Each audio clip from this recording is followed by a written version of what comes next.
Good morning, children.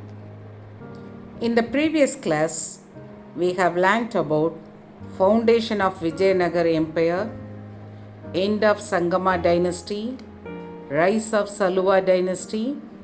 Then we have learnt about Krishna Devaraya, isn't it? And today we are going to learn about Aravidu dynasty and Battle of Talikota.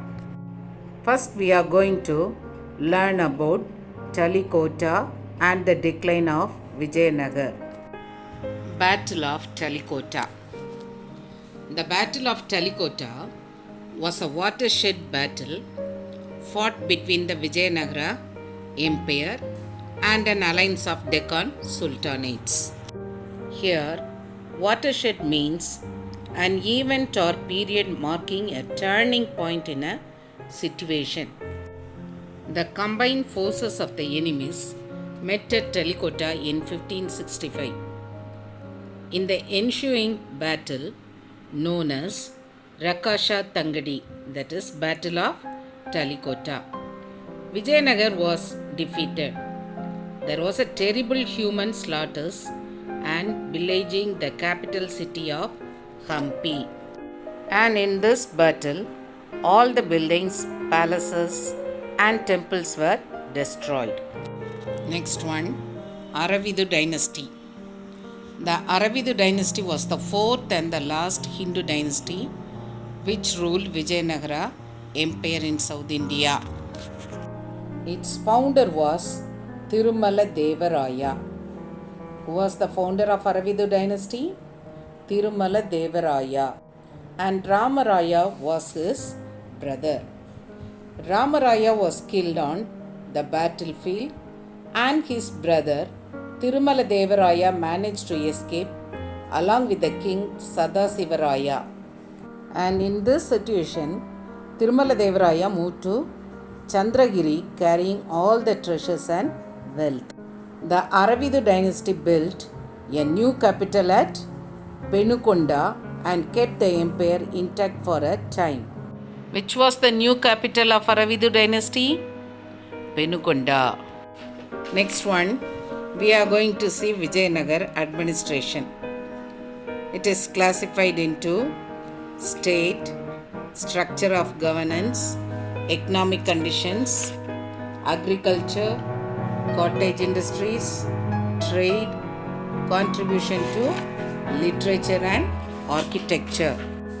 First one, state. Kingship was hereditary, but in some cases, rulers nominated their successors. Next one, structure of governance. The empire was divided into four, that is Mandalam, Nadu, Stalas and Grama. How was the empire divided? It is divided into Mandalams, Nadu, Stalas and Gramas. The lowest unit of the administration was the village. And each village had a Grama Sabha, Gauda, village headman, looked after the affairs of the village. And if you take the army of Aravidu dynasty, it consisted of the infantry, cavalry and elephant corps. The army was modernized and Vijayanagar army began using firearms. So the combination of firearm and cavalry made them one of the most feared armies in India. Next one, economic condition. The Vijayanagar Empire was one of the richest states in the world. Several foreign travelers who visited the empire during the 15th and 16th centuries. The emperors issued a large number of gold coins called Varahas. Name the gold coin used in Aravidu dynasty. Varahas. Next one, agriculture. There were wealthy landholders and temples that invested in irrigation to promote agriculture. And channels were constructed to supply water from the tank to different parts of the city. And the city was well stocked with a variety of agriculture goods. Next one, cottage industries. And in the cottage industries, agriculture production was supplemented by numerous cottage scale industries. The important cottage industries were textile, mining, and metallurgy. What were the cottage industries? Textile, mining, and metallurgy. And in trade, the Vijayanagar Empire, inland coastal and overseas trade flourished in goods such as silks from China, spices from the Malabar, and precious stones from Burma. Vijayanagar traded with Persia, South Africa, Portugal, Arabia, China, Southeast Asia, and Sri Lanka. What were the goods imported from China? Silks. And from Malabar? Spices. Then precious stones came from Burma. Isn't it?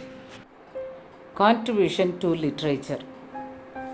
So the Vijayanagar rulers written religious as well as secular books in different languages. They written religious and secular books in Sanskrit, Telugu, Kannada, and Tamil. Krishnadevaraya wrote Amukta Malyuta, an epic in Telugu and also a Sanskrit drama, Jambavati Kalyanam. The last one, contribution to architecture. The Vijayanagar rulers produced a new style and called it as Vijayanagara style. Horses was the most common animal to be depicted on the pillars. The structures have a mandapam with a raised platform, generally meant for seating the deity on special occasion. These temples also have marriage hall with elaborately carved pillars. Let's have a short recap from today's lesson. First we learned Battle of Talikota, then Aravidu dynasty, Vijayanagar administration.